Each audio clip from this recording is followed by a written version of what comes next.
Tutasoma shairi ya 5 pekee.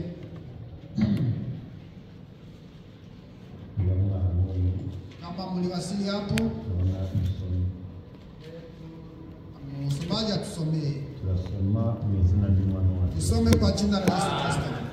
Niba warasiganywe n'abagenza amaguru bakamusiga unaniwe, wabasha ute gusiganwa n'amafarashi?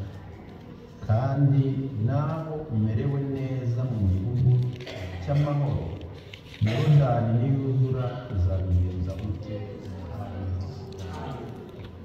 Turateranye Mwami Yesu, turateranye nawe ngwino.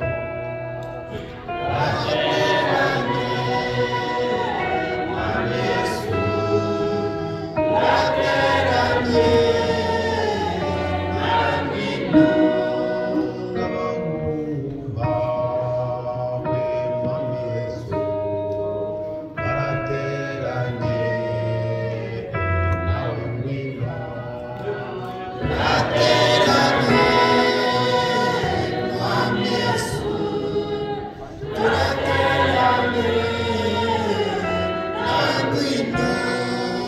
Itorero ryawe Mwami Yesu, rirateranye nawe ngwino. Turateranye Mwami Yesu, turateranye nawe ngwino.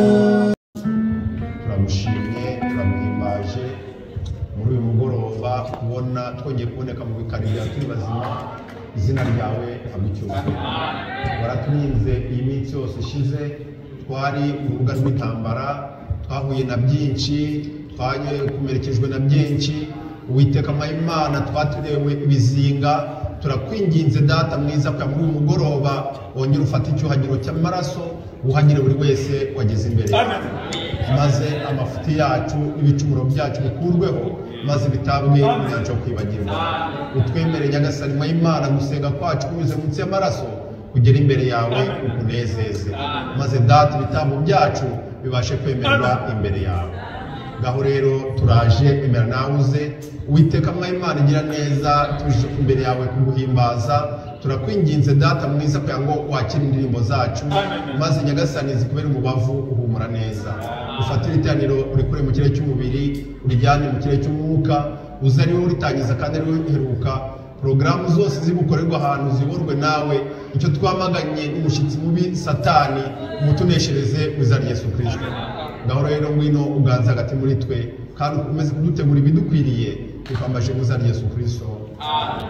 Gihagaze abaririmbyi turi imishingiye ebyiri mu izina rya Yesu Kristo.